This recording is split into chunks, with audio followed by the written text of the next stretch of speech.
Boa noite. Depois de 19 anos como presidente, Miguel Albuquerque deixa a Câmara do Funchal para a coligação Mudança. A Câmara do Funchal foi uma das 7 autarquias que o PSD perdeu e por isso Miguel Albuquerque defende a antecipação do Congresso Social Democrata para revitalizar o partido. Miguel Albuquerque é o convidado do programa em entrevista de hoje. Muito boa noite, Sr. Doutor. Boa noite. Para alguns militantes, as últimas eleições representam uma derrota estrondosa do PSD, outros nem por isso olham para estes números como se fosse o partido mais votado, como se o PSD ainda continuasse a ser o partido mais votado.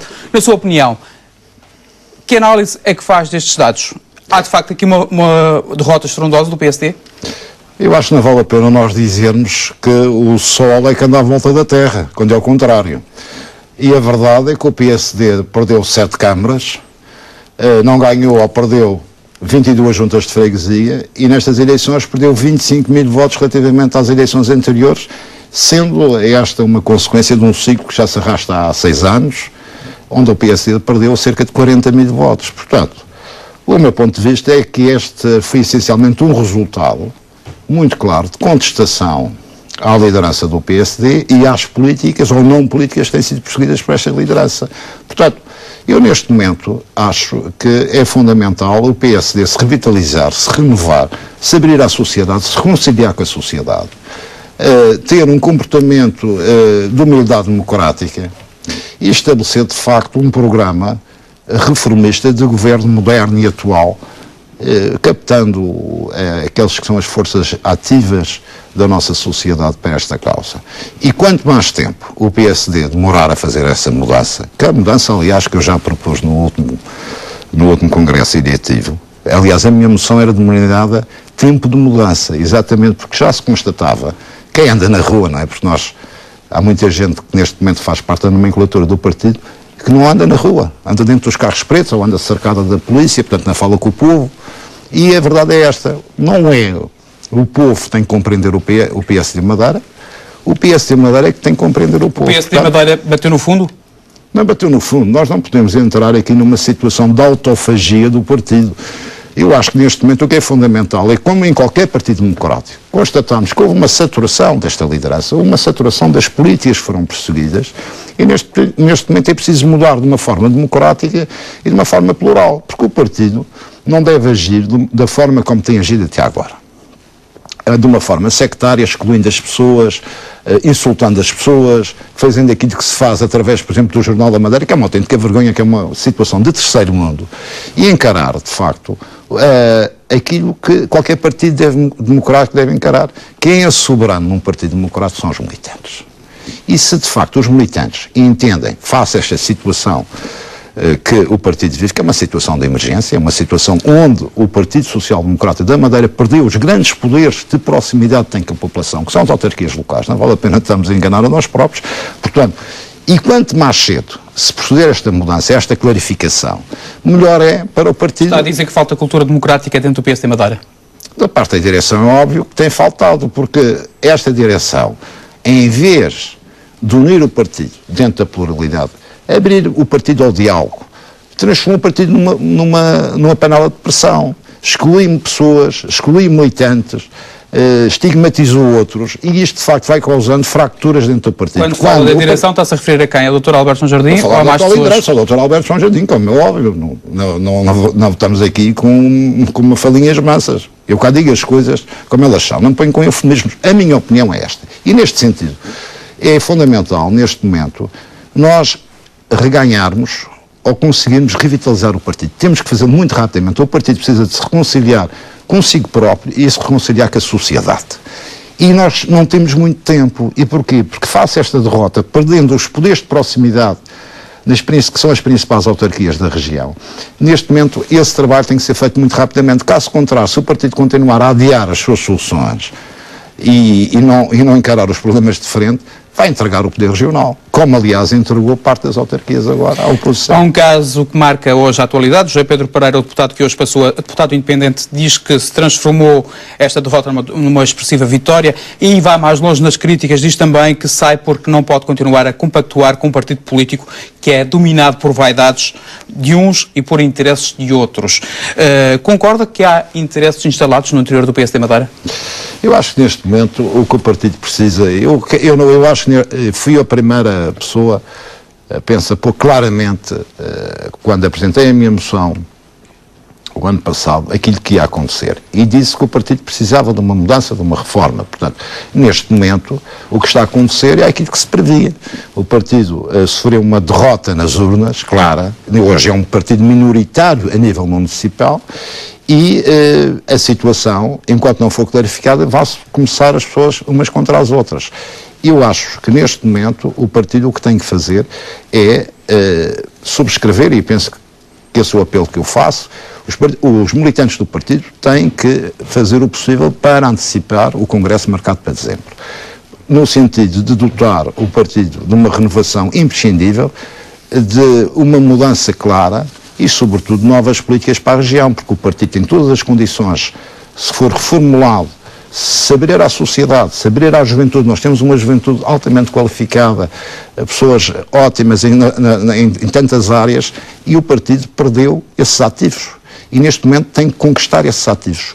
A base de apoio do partido neste momento tem que ser reconquistada. E para o fazer, o partido precisa de o fazer o mais rapidamente possível. Caso contrário... E o mais rapidamente possível é quando? Eu acho que neste momento a altura melhor para se fazer o Congresso eletivo é junho. Junho, e porquê? Porque neste momento precisamos ter um processo eleitoral claro, onde se incentiva o debate, onde os candidatos podem contactar com os militantes, e isso é importante, fazê-lo de uma forma não histérica, não sectária, fazê-lo de uma forma normal, como em qualquer partido democrático. Nós vivemos numa democracia, não vivemos... São precisas 300 assinaturas para acelerar o processo. Já tem essas assinaturas? Não sou eu, acho que eu já contatei imensos militantes e eu penso que temos tempo para fazê-lo com alguma calma, as pessoas apresentarem os seus projetos, discutirem quais são os projetos para o futuro do partido e fazê-lo num ambiente democrático e num ambiente saudável. Agora, não se pode continuar a ameaçar militantes de expulsão, estigmatizar e ofender pessoas em pasquins, quer dizer, nada disso não tem sentido, isso é um terceiro-mundismo que até do ponto de vista da nossa maturidade democrática e da nossa maturidade cívica é habilitante para os próprios cidadãos e para os próprios militantes. Pela percepção que tem, acha que há vontade da maioria dos militantes em antecipar o Congresso? Eu acho que qualquer pessoa compreende que quanto mais tempo adiarmos a solução para o partido, melhor é para a oposição. A não ser que queiram entregar... É urgente mudar de líder? É urgente mudar a liderança. O Dr. Álvaro Sanjardim já não tem credibilidade? Eu acho que neste momento a liderança do PSD perdeu a adesão de muitos, a adesão que tinha por parte de muitos e variados cidadãos, da maioria dos cidadãos do Porto Santo e da Madeira, isso é óbvio. E esta votação foi uma rejeição clara, do meu ponto de vista, da liderança e das políticas seguidas. E do seu ponto de vista, o Dr. Alberto Sanjardim devia ter pedido admissão perante estes resultados eleitorais? Do meu ponto de vista, eu se fosse o Dr. Alberto João, tinha pedido. Não sendo mesmo eleições regionais, sendo apenas eleições autárquicas, esse pedido tinha de ser feito? Eu não digo que tenha... Eu, se fosse o Dr. Alberto João Jardim, eu não sou o Dr. Alberto João Jardim. Eu, se fosse o Dr. Alberto João Jardim, faço os resultados, tinham feito. Mas é evidente que neste momento temos que pensar de uma forma positiva, e da forma positiva de pensar é o Partido Social Democrata é um partido que tem uma história e tem um património fundamental na conquista de múltiplas e variáveis de desenvolvimento e de avanço na região autónoma da Madeira. É um partido popular, é um partido interclassista, é um partido reformista, sempre se caracterizou por isso. Só que nos últimos anos o partido tem-se fechado. E a partir do momento em que um partido se começa a fechar sobre si próprio, começa a perder a noção da realidade da vida, e veja que aquilo que eram os dirigentes do próprio partido, numa altura em que o partido era um partido aberto, um partido popular, quer no meio urbano, quer no meio rural, não é? Se bem que essa distinção hoje está esbatida. E hoje vê as pessoas rodeadas de seguranças, dentro de carros pretos, portanto, o partido deixou-se fechar e perdeu o contacto com a realidade e não houve o povo. Eu acho uma coisa fantástica, e toda a gente pôs uma nomenclatura que está ali à volta, não é? Com meia dúzia de mordomias, que nem sequer são mordomias especiais, e tem uma arrogância, um distanciamento das pessoas. Mas o que é isto? Então o partido político está ao serviço da população, não ao contrário. Quais são os principais erros, na sua opinião, desta liderança? São vários. Eu acho que neste momento há, de facto, um erro de postura, um erro de políticas perseguidas e também um erro na condução do próprio partido.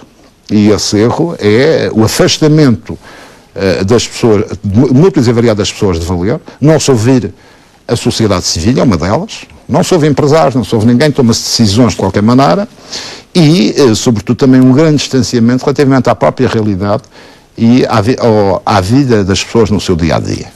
Eu acho que é fatal para qualquer político ou para qualquer política quando se perde o contacto com a realidade da vida das pessoas. Que é a vida das pessoas.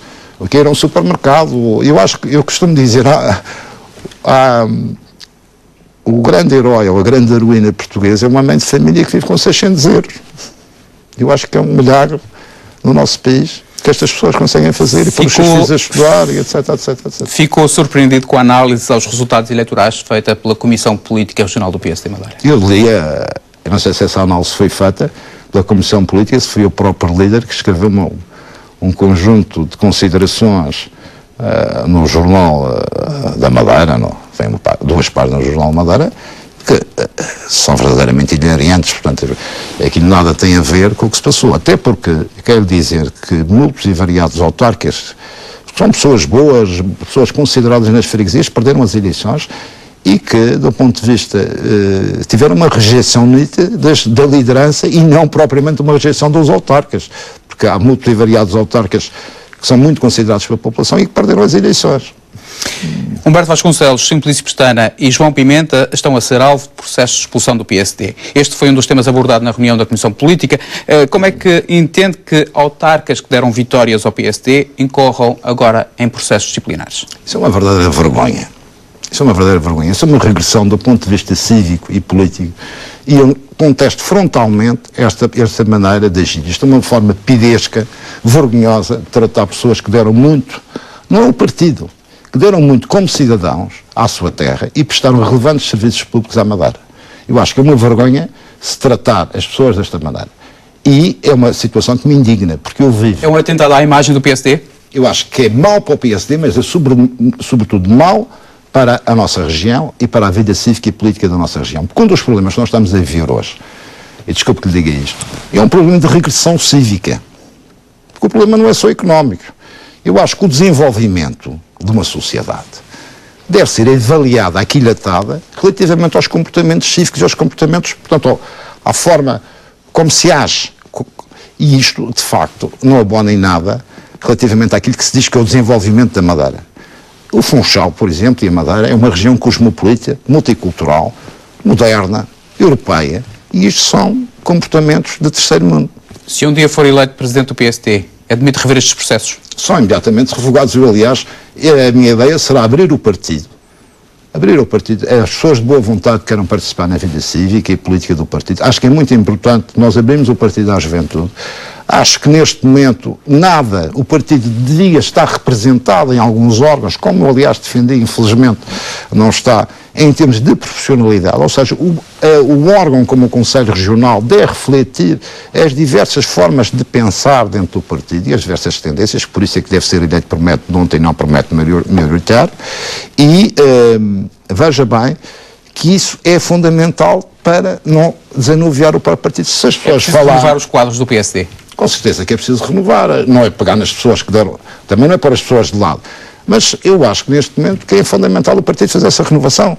É preciso abrir o partido à sociedade. Nós temos uma geração maravilhosa aí de empresários, de pessoas qualificadas na área das universidades, na área do turismo, em tantas áreas, nas áreas financeiras, que podem, de facto, dar um grande contributo ao desenvolvimento da Madeira e que são sociais-democratas, que são pessoas que comungam dos nossos princípios e dos nossos valores. Eu acho que temos que abrir o partido a essas pessoas. Na noite da Comissão Política do PSD, o Presidente falou de si, disse que a Comissão não está mais para autorar esse senhor. O senhor já foi amigo do Dr. Alberto João Jardim. Agora, como descreve a distância que os separa? Eu não tenho nada pessoal contra o Dr. Alberto João Jardim, não faça confusão. Não tenho nada pessoal. Eu tenho divergências políticas com o Dr. Alberto João Jardim. E só tenho essas divergências políticas. A circunstância de ele me insultar e escrever uns artigos abjetos relativamente à minha pessoa, de facto, acho que é lamentável, mas isso é outra questão. Mas eu não tenho nada pessoal contra ele. Não, eu não tenho nada pessoal contra o Dr. Alberto João Jardim. Nada pessoal. Eu tenho divergências políticas. Eu gosto de distinguir as coisas. No ano passado, o Dr. Alberto João Jardim disse que o senhor estava na corrida à liderança do PSD para não ficar politicamente desempregado. o que vai fazer a partir do dia 21 de outubro? Eu nunca fui empregado e um dos grandes problemas com o Dr. Alberto João Jardim é que eu nunca lhe hei de pedir emprego. Ao contrário de outras pessoas, que eu não preciso do Dr. Alberto João Jardim para trabalhar e viver a minha vida. Eu nunca trabalhei para o governo, sempre tive uma profissão liberal e vou voltar a trabalhar naquilo que sei fazer. Portanto, ele, infelizmente, para ele, eu não vou precisar de mão estendida de pedir emprego. Nem jamais em alguma circunstância o faria. Mas, e também nunca meti familiares meus no governo, já agora é bom que isto fique esclarecido. Mas gostaria de dizer que não tenho nenhum ressentimento, eu sou uma pessoa feliz. Eu sou uma pessoa com um espírito positivo e não estou ressentido com o Dr. Alberto João Jardim, nem com nenhum militante. Eu acho que neste momento é importante o partido, dentro da pluralidade, ter um projeto de mudança, um projeto de revitalização, um projeto que seja importante para a Madeira, porque o partido está ao serviço dos madeirenses. O PSD é um partido externário, é um partido fundamental da nossa democracia. Da mesma forma, como já lhe disse aqui uma vez, que eu acho lamentável que o órgão fundamental da autonomia seja tão desconsiderado e tão evitado nos últimos anos, que é a Assembleia Legislativa Regional, onde nem o dia dessa região se celebra no Parlamento. Faz um tipo de umas sessões para ninguém falar, ou para a oposição não falar. Desde quando é que o partido, um partido como o nosso, tinha medo da oposição? Não tem segurança em si próprio? Não tem segurança em si próprio? Quem tem segurança em si próprio não tem medo de ouvir os outros criticar. O ano passado disputou a liderança com o Dr. Alberto João Jardim, agora acredita que é a segunda que vai conquistar o PSD Madeira? Eu não faço esta corrida como uma questão pessoal, isto não é uma corrida pessoal. O ano passado nós tivemos quase 49% dos votos dentro do partido. E, infelizmente, não fui eu. Os militantes, os 49% dos militantes, ou seja, metade das pessoas, quase metade das pessoas que votaram em mim, sabiam que o partido estava a ser conduzido para um beco sem saída. E, neste momento, o partido está dentro de um labirinto. Está num estado de não solução, como um estado da região, um estado de não solução.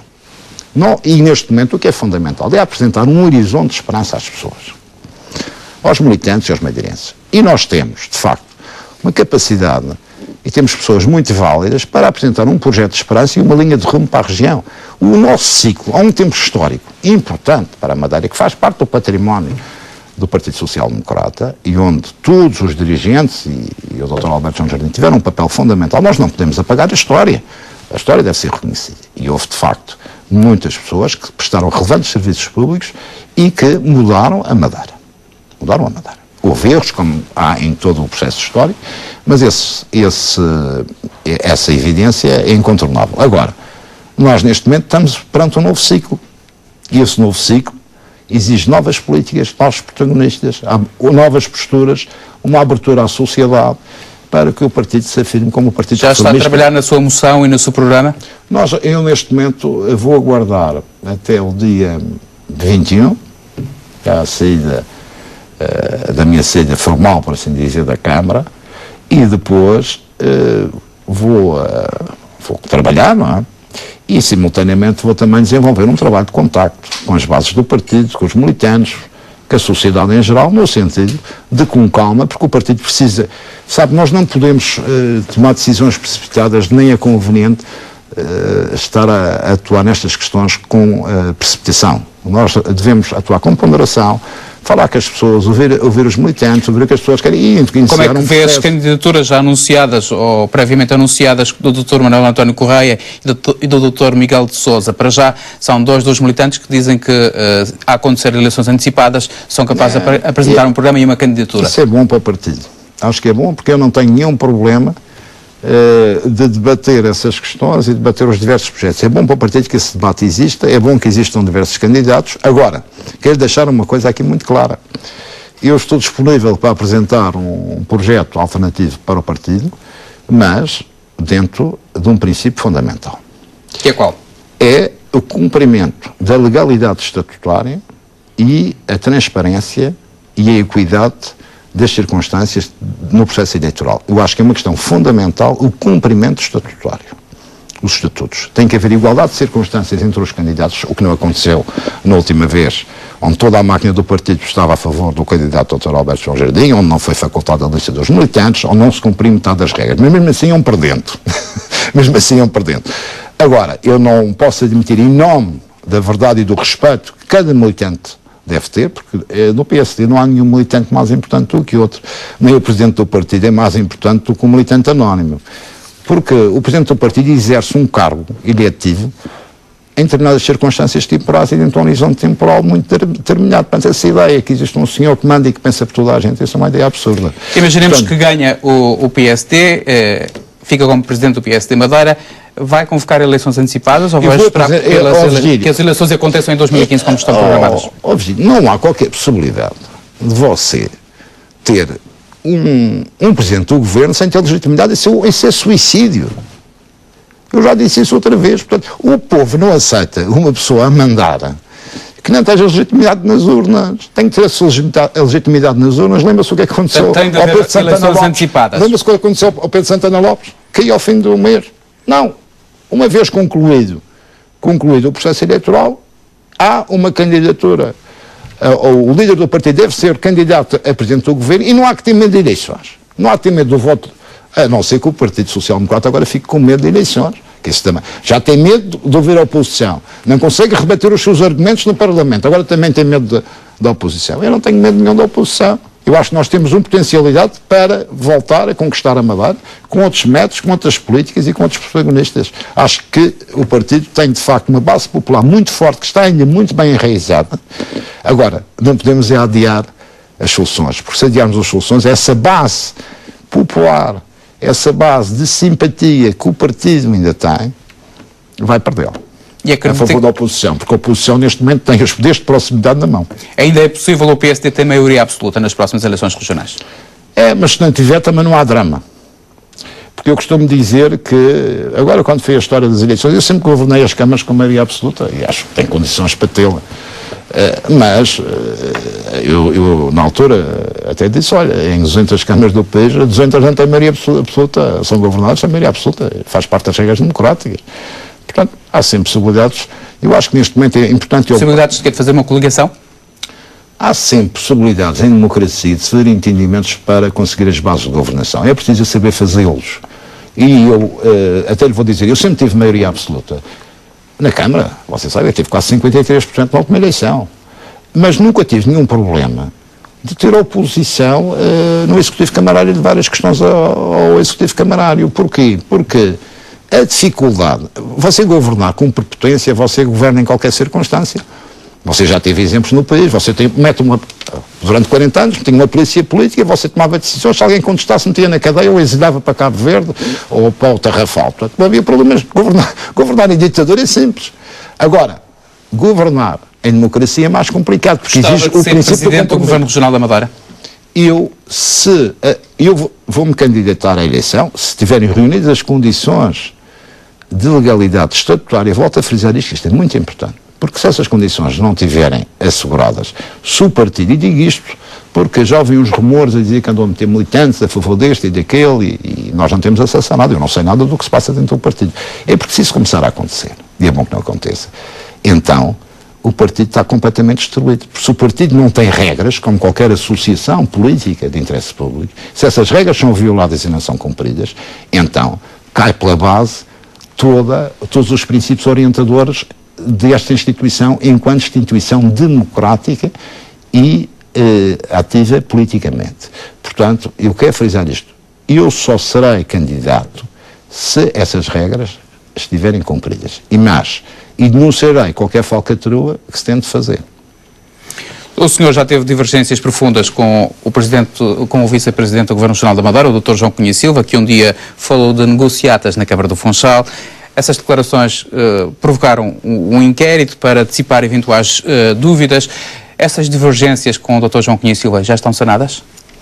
Eu acho que as divergências fazem parte também do próprio processo democrático. Eu também tive divergências até com colegas meus de variação, portanto acho que isso vai-se ultrapassando com o tempo, etc. Se um dia liderasse o PSD Madeira ou o Governo Regional, contava com o Dr. João Cunha Silva? Meu caro, eu não lhe vou responder a isso, que primeiro ainda temos um processo para desencadear. E o primeiro processo, neste momento, que temos de desencadear é, no interesse do partido, antecipar as eleições legislativas internas. E isso é o primeiro objetivo que nós temos que conseguir, a bem do partido. A bem da Madeira, o senhor já algumas vezes, e na última moção, focou isso, ideias para recuperar a economia madeirense. Eu fiz um programa, não fiz ideias, propus um programa escrito. E nesse plano ainda é tudo para manter, digamos assim? Não, nós vamos com certeza apresentar no devido tempo, vamos apresentar uma moção. E depois vamos apresentar um programa do governo, se ganharmos, como é óbvio, não é? São duas coisas distintas. Temos uma moção que tem os princípios ideológicos, a orientação do partido, e por isso, todas estas questões, as orientações fundamentais da política económica, da política social, portanto, e temos que fazê-lo de uma forma consistente e séria, não é? Vamos andar aqui a vender, como se diz, banha de cobra, não é? Porque a situação na Madeira, neste momento, é uma situação muito complicada a nível económico, a nível social e a nível político. E também não está muito dissociada daquilo que é a situação do país. E nós vamos ter que saber trabalhar a médio e a longo prazo. Nós temos de ter que estabelecer objetivos de médio e longo prazo que ultrapassam o próprio horizonte temporal, e algumas questões vão ser, ou devem ser, entendidas como de interesse transversal à própria região, a todas as forças políticas. Há questões fundamentais. É preciso melhorar o relacionamento com a República e com o Estado? Que sim, e o que é preciso fazer, Sr. Doutor? É preciso estabelecer pontos de diálogo com o Governo, é preciso estabelecer um novo relacionamento com o Governo e com as instituições do Estado, é óbvio, porque esta situação de andar a virar as costas e de conflitualidade permanente levou de facto ao isolamento da região, e a região está altamente penalizada devido a estas políticas, que é aquela coisa que se fazia, somos os melhores, da Ponta de São Lourenço para lá não existe nada, e etc, etc. Portanto, neste momento a região tem as suas pontes de diálogo praticamente todas cortadas. E, aliás, a própria liderança, neste momento, do Governo, não tem credibilidade nenhuma nas instâncias nacionais. Isto quer dizer que nenhum dos governantes é ouvido em Lisboa? Os governantes madeirenses? Alguns são, mas quer dizer, neste momento, a condução da política, porque, meu caro amigo, quem está à frente é que deve ser o responsável. Não vale a pena estar. Tudo o que aconteceu na Câmara, eu sempre trabalhei em descentralização, sempre descentralizei tudo. Agora, quando as coisas correm bem, eu sou o primeiro responsável. Quando correm mal, também sou o primeiro responsável. Eu nunca rejeitei as minhas responsabilidades, e acho que qualquer pessoa que está à frente das situações não vai dizer que a culpa de perder as eleições é do Simplício Pestana ou deste ou daquele. Assuma as suas responsabilidades. É um princípio fundamental. Assumir as responsabilidades, dar a cara, nos bons e nos maus momentos. E acha que é por haver essas costas voltadas entre governos que é impossível, digamos assim, rever o plano de ajustamento económico financeiro? Não é só rever o plano. Há um conjunto de situações hoje que têm que ser muito bem analisadas e que são fundamentais, porque esta austeridade punitiva, sem estar... É uma austeridade punitiva só por si. Ou seja, neste momento não existe nenhuma luz no fundo do túnel. As pessoas precisam de um horizonte, precisam de saber, bem, nós vamos fazer estes sacrifícios. E para já esses sacrifícios devem ser bem repartidos, não é? Porque você está cada vez a transformar isto numa sociedade dual, uma sociedade com grandes clivagens, e isso, do meu ponto de vista, enquanto pessoa formada no âmbito da social-democracia, é uma coisa que me repugna. Eu acho que explicar os sacrifícios às pessoas, neste momento não está a acontecer isso. Mas é sobretudo preciso dar o exemplo. Dar o exemplo. Quem governa tem que dar o exemplo. E sobretudo também ter ao lado desta austeridade punitiva, que as pessoas estão a sofrer na pele, as famílias sofrem na pele, isto tem implicações na vida das pessoas. Nós estamos a brincar com números. As pessoas sofrem.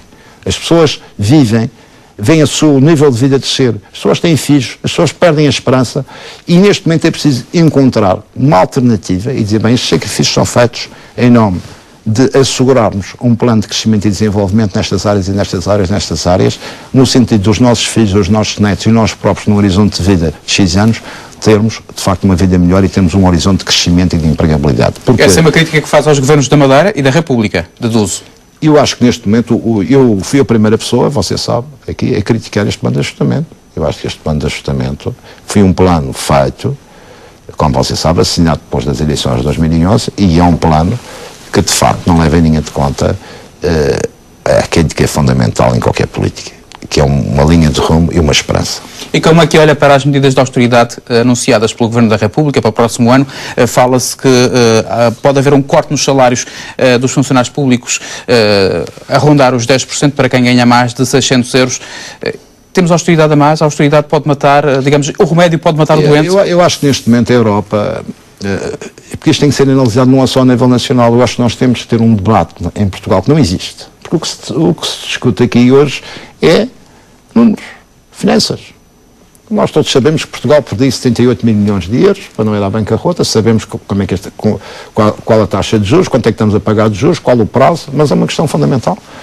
O que é que a Europa, qual o futuro da Europa e qual o papel do nosso país no contexto europeu, que ninguém discute disto. Ainda no outro dia teve aqui nas conferências do Funchal o professor Variado Sorbenho Marques, que fez uma belíssima intervenção sobre a Europa, e aliás o Teatro Municipal estava cheio, e no debate público, não é um debate público sobre o contexto em que os países do Sul, e designadamente Portugal, estão neste momento a ser sujeitos a este sacrifício. E porquê? Porque se você olhar para a realidade, nós neste momento há um problema de impasse na Europa. A Europa é ainda a maior potência económica do mundo, tem o valor do PIB bruto quase equivalente ao dos Estados Unidos, mas qualquer país europeu, com exceção da Alemanha, dentro de alguns anos já não terá qualquer assento no G8, ou seja, não terá relevância a nível mundial. Você tem potências emergentes como a Indonésia, como o Brasil, como o México, que dentro de 20 anos vão tirar, ou 20 anos ou 15 anos, vão tirar essa hegemonia à Europa. Qualquer país europeu hoje, individualmente e a longo prazo, não terá qualquer relevância em termos económicos a nível mundial. E a grande questão está aqui é saber qual o papel da Europa no mundo e qual o contexto em que Portugal se insere, de facto, hoje na Europa. E o que é que pretendemos? Porque eu, do meu ponto de vista, há aqui um problema, que é os países do Sul, os chamados países do Sul, estão neste momento sujeitos a esta austeridade punitiva, não se conseguem unir e agilizar uma estratégia comum relativamente ao problema europeu. Nós aqui na Madeira temos uma situação, que é uma situação distinta. Nós neste momento estamos inseridos na União Europeia, mas a Madeira tem uma situação muito específica, uma situação que é a região ultraperiférica da União Europeia, mas plenamente integrada. E, portanto, estamos sujeitos a um conjunto de regras de uniformização, designadamente no âmbito fiscal, com a exceção do Centro Nacional de Negócios e a exceção que ainda existe, ainda subsiste relativamente aos impostos, da percentagem dos impostos que são pagos, que tem que ser muito bem pensada. Porquê? Porque a Madeira beneficiou durante muitos anos, desde a adesão de Portugal à União Europeia, do quadro comunitário de apoio, que era chamado União Económica e Social, quadro de desenvolvimento. Mas neste momento esse quadro deixou de ter grande relevância e ser apoiado, e neste momento nós temos que encontrar soluções que façam ultrapassar, do ponto de vista do desenvolvimento económico e social, a nossa situação de deficiência estrutural, de ultraperiferia. E isso só faz duas soluções. Ou temos, de facto, um sistema fiscal competitivo. Um sistema fiscal próprio? Um sistema fiscal próprio, temos que encontrá-lo.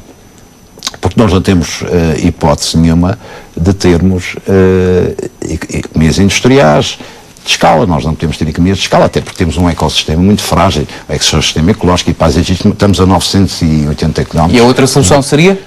Isso é a primeira. Portanto, nós temos que encontrar essa solução e temos que encontrar depois um sistema de captação de investimento que seja muito importante. E eu desenvolvi isso, que é de facto, a Madeira pode ser uma plataforma fundamental de internacionalização das empresas europeias e das empresas portuguesas no mundo. E nós temos imensas potencialidades neste âmbito e podemos fazê-lo, desde que haja de facto um entendimento de que este objetivo é também um objetivo nacional. Ou seja, isto é uma questão nacional. É para convencer o Governo da República para termos aquilo que nos pretendemos. Eu acho que isso não é muito difícil de fazer, porque neste momento, por exemplo, Jersey está a fazer esse trabalho pelo Reino Unido. Doutor Miguel Albuquerque esteve... Isso dava tema para muita conversa. E já estamos nos últimos minutos deste programa. O Dr. Miguel Albuquerque esteve 19 anos à frente da Câmara do Funchal. O que é que ficou por fazer? Fica sempre coisas para fazer. O que é que gostaria de ter feito e que não conseguia concretizar? Várias coisas, mas não é possível fazer tudo. Não é possível. Eu acho que neste momento posso dizer, e eu saio muito satisfeito da Câmara. E saio muito satisfeito porquê? Porque eu tenho a sensação que, independentemente das falhas que possam ter tido, e todos nós temos, que as pessoas reconhecem o trabalho que foi feito. E eu ando na rua, as pessoas cumprimentam-me, os funcionários têm sido muito amáveis comigo, e tivemos situações complicadas. O 20 de fevereiro, ainda no outro dia fizemos um almoço nos bombeiros, por iniciativa deles. Foi o momento mais complicado, o 20 de fevereiro. O 20 de fevereiro, e tivemos 15 grandes incêndios, eles lembraram-me disso, tivemos presente em 15 grandes incêndios. Mas eu acho que fizemos bom trabalho na área ambiental, na área das infraestruturas, na área social, fizemos imenso trabalho, foi um trabalho empenhado, e dei tudo o que podia, acho que pelo menos tentei fazê-lo, e os meus colegas, sempre trabalhamos em equipe. Fizemos um trabalho onde respeitamos as pessoas, tentamos respeitar também as forças políticas intervenientes, mesmo quando divergíamos. Acho que correu muito bem e eu estou muito satisfeito de sair com a consciência tranquila e, sobretudo, com o reconhecimento por parte da população do Funchal.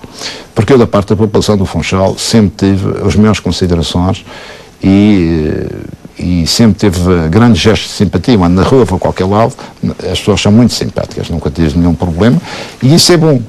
Eu acho que muitas vezes o que é mais difícil é sair bem dos quadros. Consciência tranquila. E sai bem, acho que sai bem. As pessoas reconhecem que fizemos um trabalho bom.